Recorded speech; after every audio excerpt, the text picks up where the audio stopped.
Hi, I'm Kevin Dolan, host of the Sabres and Roses Civil War Show, and I'm very pleased to have as our guest today Gunnery Sergeant retired Tom Williams of the U.S. Marine Historical Company. Tom? Thank you, Kevin. Pleasure to be here. Welcome here, and we're very excited to have you as a guest, especially given your historical expertise in the Harper's Ferry incident with John Brown, and the fact that the 150th anniversary of the Civil War is really starting this October 2009. Yeah, like I say, is, again, part of my job. Like I say, I'm Director of Operations for Historical Educational Programming for the United States Marine Corps Historical Company. And one of the taskings we have for the Marine Corps is the development and implementation of live educational programs, not only for our own Marines, but also for the civilian populace, and developing partnerships with historic sites throughout the country where the Marine Corps had a direct involvement. In this case, as you were talking about, Harper's Ferry. The fact that this is the 150th anniversary, we are working in direct partnership with the National Park Service to tell the Marine Corps point of view. Okay, so let's back up a little bit here, Tom, into why Harper's Ferry became the trigger point for the Civil War. I mean, many people consider it the starting point of the Civil War. Give us a little background leading up to Harper's Ferry. Well, like I say, John Brown himself had already built up a reputation in the Kansas-Missouri wars and border conflicts had been going on. And this issue of slavery at the time, contrary to what we look at it today, was as much a political issue as it was a moral issue. Most people thought the Institute of Slavery was a bit wrong, but the division of slave-holding states and non-slave-holding states also gave power to one side or the other in both the Congress and Senate. And there was a running fight in Kansas and Missouri as both of those states were looking to be brought into the Union of whether they would be brought in as slaveholding, one or the other as a slaveholding state and as a free state. John Brown, being a devout abolitionist and even an extremist in his beliefs and such, was perpetuating through force of arms throughout Kansas and Missouri to try to stop either state from coming in as a slaveholding state. He felt he wasn't having enough impact, and with very substantial financial backers in the East, the Secret Six as they were often referred to, he came up with a plan to come back and try to hit in the seat of what he considered the slaveholding areas in Virginia. And there was two things that he was going to be looking at when he did that. Okay, and events leading up from back in Missouri and Kansas, of course, that impacted a couple of the kind of iconic figures that were in charge at Harper's Ferry, one being Jeb Stuart, correct? Because he knew John Brown from from Kansas, is that correct?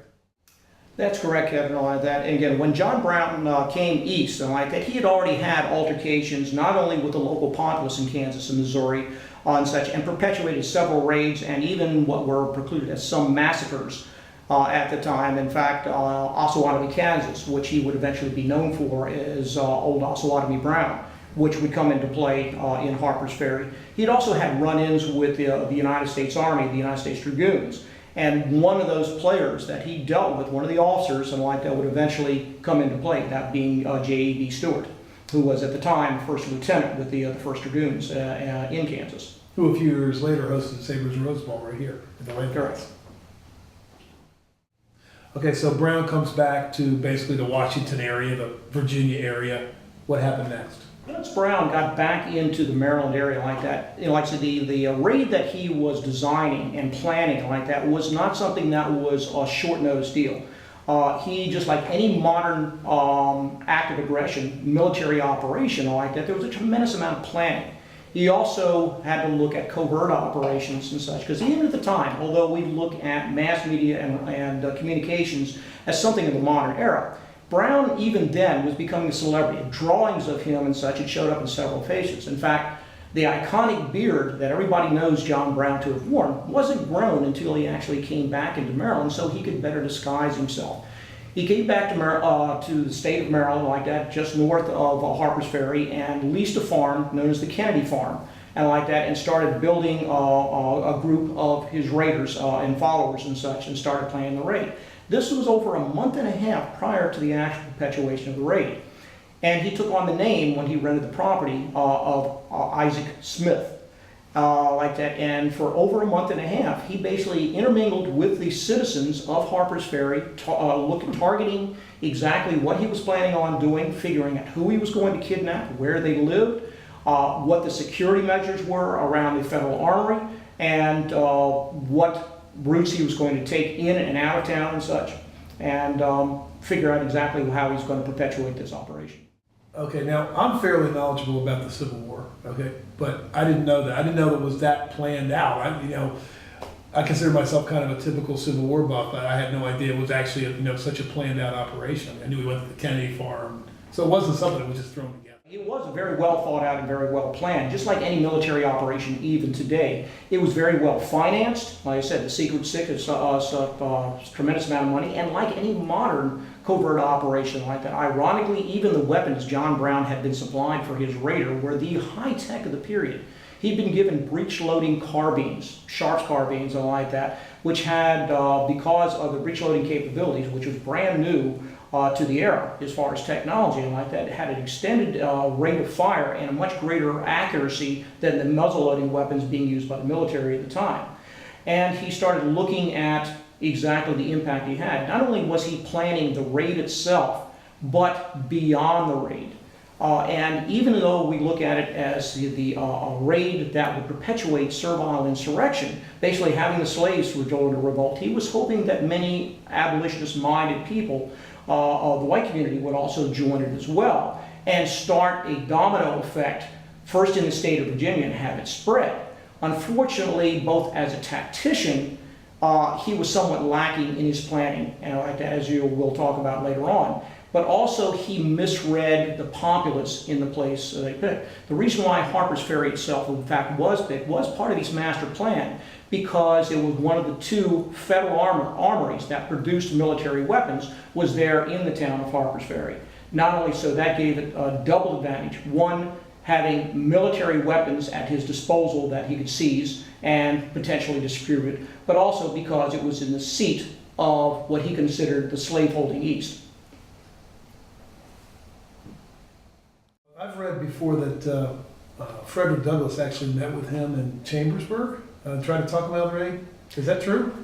We do know that Frederick Douglass was aware of John Brown, and like that there is subjectively believed that he did in fact meet with Brown and did try to persuade him.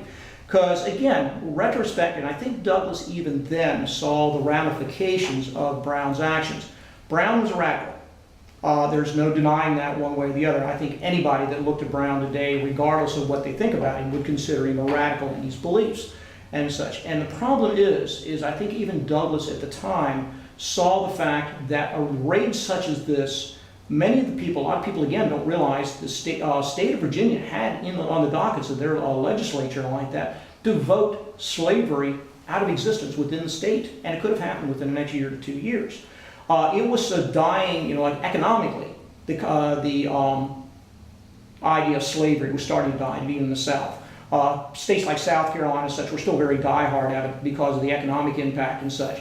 But the American populace now are starting to realize it was antiquated and started fleeing it out. And what Douglass was afraid of, and in fact, in many ways, the very thing that happened, was afraid that Brown's actions, using force of arms and such and like that, would polarize the American society.